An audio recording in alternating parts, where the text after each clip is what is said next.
নমস্কার প্রিয় দর্শক, আপনারা দেখছেন কাকদ্বীপ টিভি। সকল দর্শককে প্রীতি এবং শুভেচ্ছা জানাই। কথা বলতে এসেছি আমি প্রতাপ কিনি।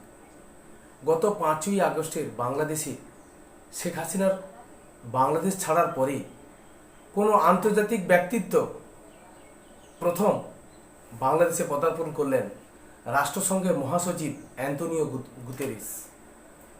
মহাসচিব ঢাকায় ইন্টারকন্টিনেন্টাল হোটেলে বাংলাদেশের পররাষ্ট্র উপদেষ্টা তৌহিদ হোসেনের সঙ্গে একটি সাংবাদিক সম্মেলনে উপস্থিত হন।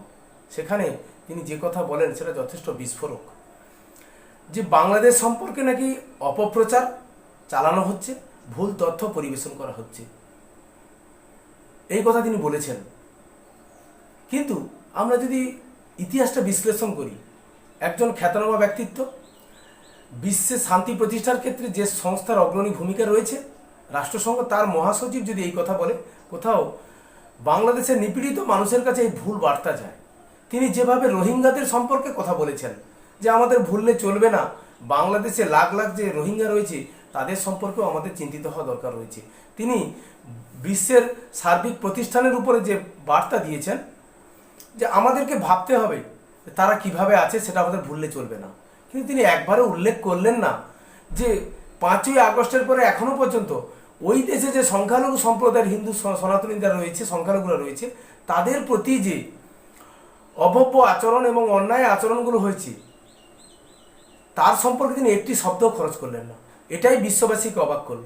বাংলাদেশে হিন্দু নির্যাতন এবং অত্যাচার নিয়ে যেখানে বিশ্বের তাবড় দেশগুলো নিন্দা প্রস্তাব এনেছে, নিন্দা করেছে এবং ঘটনার কড়া প্রতিবাদ জানিয়েছে, কিন্তু মহাসচিব একবারও এই কথা বললেন না।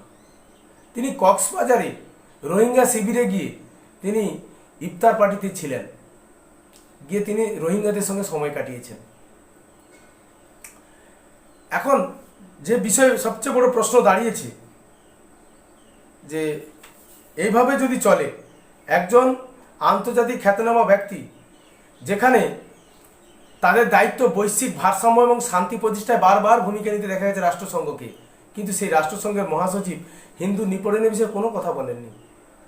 তবে তাতেই রাষ্ট্রসংঘের যে নিরপেক্ষতা বা অস্তিত্ব, এটা কিন্তু কোথাও প্রাধান্য নিয়ে প্রশ্ন থেকেই যায়।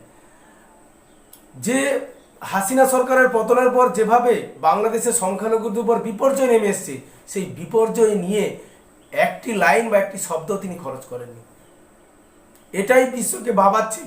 তবে এই যে সংস্থা রাষ্ট্রসংঘ, এই রাষ্ট্রসংঘ প্রতিষ্ঠিত হয়েছিল বিশ্বের প্রতিটি দেশের মধ্যে বিভিন্ন ক্ষেত্রে বিবাদ বিতর্ক রাষ্ট্রসংঘের মধ্যস্থতার মাধ্যমে সমাধান করার ভাবনা নিয়ে রাষ্ট্রসংঘ তৈরি হয়েছে। বিশ্ব শান্তি প্রতিষ্ঠার ক্ষেত্রে যাতে বিশ্ব পরবর্তীতে কোনোভাবে তৃতীয় বিশ্বযুদ্ধের দিকে ধাবিত না হয়, প্রত্যেকটি সমস্যা আলোচনার মাধ্যমে সমাধান হয়, তার জন্যই রাষ্ট্রসংঘ প্রতিষ্ঠিত হয়েছিল।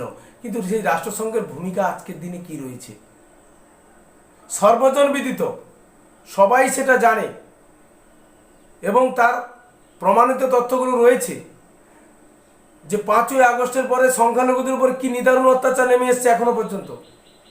দলের আহ্বানে, দলের একটা পরিবেশের মধ্যে তিনি গত শনিবার বাংলাদেশে পদার্পণ করেন। সকল সংখ্যালঘু সম্প্রদায় সনাতনীদের তিনি কি শুভেচ্ছা জানিয়েছেন, দলের শুভেচ্ছা? তাও নয়। এই দলের আবহাওয়ায় গিয়ে, যেখানে দলের আবহাওয়ার মধ্যে সংখ্যালঘুদের উপর আক্রমণ এসছে কট্টরপন্থীদের, দোল উৎসব পালন করা যাবে না বাংলাদেশে, এমনও এসছে। কিন্তু তার সম্পর্কে তিনি বাংলাদেশে দাঁড়িয়েও একটা কথা বললেন না। এখানেই রাষ্ট্রসংঘের প্রাধান্য এবং রাষ্ট্রসংঘের গ্রহণযোগ্যতা প্রশ্নের মুখে দাঁড়িয়েছে। তিনি যে বক্তব্য দিচ্ছেন পররাষ্ট্র উপদেষ্টা তৌহিদ হোসেনের সঙ্গে প্রেস ব্রিফিংয়ে, যে নাকি মিথ্যা প্রচারণা চালানো হচ্ছে, মিথ্যা বক্তব্য বলা হচ্ছে, বাংলাদেশে সংখ্যালঘু নির্যাতন নিয়ে মিথ্যা কথা বলা হচ্ছে, এটা নাকি প্রকৃত সত্য নয়। তার বক্তব্যের যেটা পরিমার্জন করে বোঝা যায়। কিন্তু এটাই কি ঠিক? তবে বাংলাদেশে গিয়ে একটিও সংখ্যালঘু নির্যাতনের ঘটনা ঘটেনি।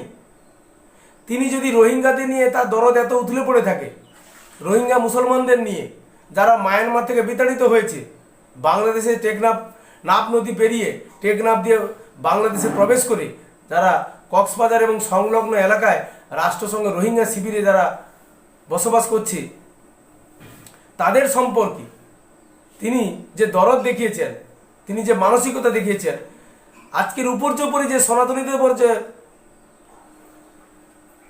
ধ্বংসযজ্ঞ চালানো হচ্ছে, বাংলাদেশে যে অত্যাচার চালানো হচ্ছে, বাড়ি থেকে তুলে নিয়ে গিয়ে মেরে দেওয়া হচ্ছে, তাদের প্রাণহানি ঘটছে, তার সম্পর্কে একটিও শব্দ তিনি বললেন না যে বাংলাদেশেও সংখ্যালঘু নির্যাতন বন্ধ হওয়া প্রয়োজন। একজন আন্তর্জাতিক ব্যক্তিত্ব, যাদের মাধ্যমে রাষ্ট্রের বিবাদ মীমাংসা হয়, শান্তি প্রতিষ্ঠিত হয়, সেখানে তাদের আজকের হাল দেখুন। সত্য বলতে দ্বিধা, সত্য বলতে ভয়, সত্য বলতে পক্ষপাতিত্ব, এটা কোনোভাবেই কাম্য নয়। আমরা যেটা ভেবেছিলাম, এই ইউনিশ সরকারের সম্পর্কে বা সমালোচনা পূর্বক তিনি একটি কথা বললেন না, বেশ হাসি মুখে প্রেসমিট করলেন। এটাই আপামর শুভবুদ্ধি সম্পন্ন বাংলাদেশের নাগরিকের অনেক আশা ছিল যে অ্যান্টনি গুতেরেজ আসছেন, তার কাছে অনেক তথ্য যাচ্ছে, সেই তথ্যের ভিত্তিতে সংখ্যালঘু নির্যাতন নিয়ে তিনি ইউনিশ সরকারকে রাজধর্ম পালনের কিছু কথা বলবেন, যে রাজধর্ম পালন করো, আর কোনোভাবেই যেন বাংলাদেশে একটিও সংখ্যালঘু নির্যাতন না ঘটে।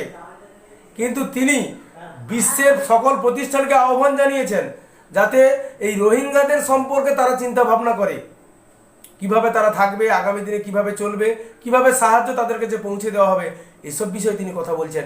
কিন্তু সংখ্যালঘু নির্যাতন নিয়ে একটিও কথা বললেন না। তাই সকল বিশ্ববাসী তথা বাংলাদেশের সকল নাগরিক এটা নিয়ে কিন্তু খুবই চিন্তিত, তারা হতাশ এই মহাসচিবের কথায়। রাজধর্ম একজন রাষ্ট্রনায়ক, যার কাছে রাষ্ট্রের দায়িত্ব থাকে, তাকে রাজধর্ম স্মরণ করিয়ে দিতে হয়। কিভাবে তাকে রাজধর্ম পালন করতে গেলে সকল নাগরিকের হয়ে সওয়াল করতে হবে, সকল নাগরিকের যাতে অধিকার পুনঃপ্রতিষ্ঠিত হয়, কোনো প্রতিষ্ঠান, কোনো কট্টরপন্থীরা যাতে কোনো ধর্মীয়ভাবে কোনোভাবে কারো অধিকার কেড়ে নিতে পারে, এটাই তার বার্তা হওয়া উচিত ছিল। কিন্তু অ্যান্টনিও গুতেরেসের যে বার্তা তিনি দিয়েছেন, এই বার্তাতে বাংলাদেশের আপামর জনতা যথেষ্ট হতাশ। তাই আগামী দিনে দেখা যাক কিভাবে বাংলাদেশের এই সমস্যাগুলো, এই অত্যাচার নিপীড়ন কিভাবে সমাধান হয়, সেদিকে অবশ্যই আমাদের চোখ থাকবে। পরবর্তী বিশ্লেষণে অবশ্যই দর্শক আপনাদের সামনে অন্য কোনো প্রতিবেদন নিয়ে আসবো। ততক্ষণ পর্যন্ত প্রতিবেদন এখানে শেষ করছি। জয় হিন্দ।